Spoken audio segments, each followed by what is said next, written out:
Dr. Schneck, in your view, do you believe the strikes over Christmas effectively improved religious freedom challenges in Nigeria? Why or why not?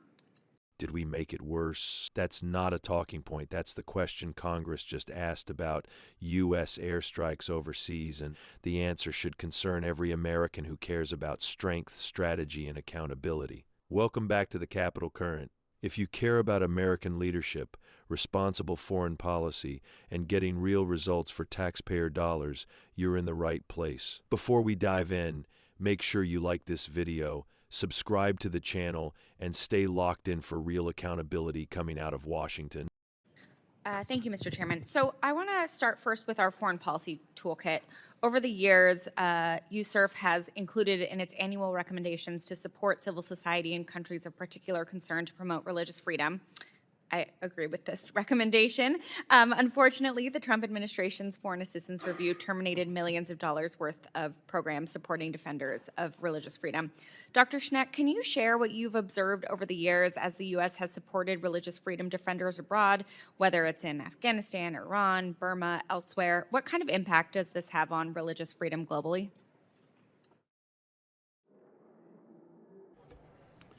Thank you for the question, Congresswoman. I don't have the specific numbers, at my fingertips, so I can't speak at the level of numbers, but I can say that the programs of USAID, programs at the Department of State, some programs at the U.S. Institute of Peace, even programming, for example, by Voice of America, these programs, nation-building programs, frankly, have been a critical component of the United States effort to promote religious freedom abroad. You see that, I, for example, have visited the horrible Rohingya refugee camps on the Cox's Bazar in Bangladesh. The funding for those camps through UNHCR and IOM and so forth, that funding largely came from the United States, and that funding, of course, is no longer present at the amounts that it was available before. And if you look at these camps, these are situations, dire situations. And frankly, from the perspective of U.S. foreign policy concerns, these are radical populations that are capable of radicalization without the kind of support that was coming to them before.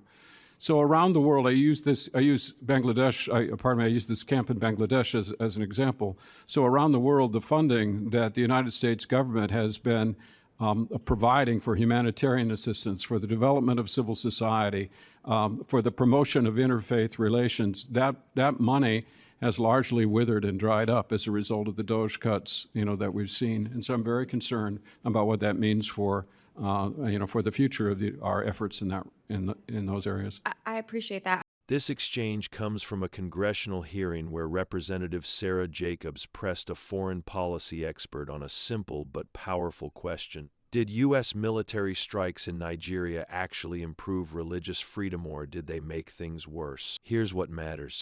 For years, the United States used a broad foreign policy toolkit: diplomacy, humanitarian aid, civil society support, and yes, military strength when necessary. The expert testified that programs run through USAID, the State Department, and other agencies help stabilize volatile regions, protect religious minorities, and prevent radicalization before it spiraled out of control. Those programs weren't perfect, but they were targeted, strategic, and far cheaper than missiles. The witness pointed to places like refugee camps in Bangladesh, where U.S. funding once helped prevent desperation from turning into extremism. When that funding dried up, instability followed. Then came Nigeria. I want to turn now to Nigeria. Our subcommittee has held multiple hearings over the past few years on the topic. As you know, in November, President Trump threatened to deploy the U.S. military, quote, guns a-blazing, into Nigeria to completely wipe out the Islamic terrorists there, stating that if we attack, it will be fast, vicious, and sweet.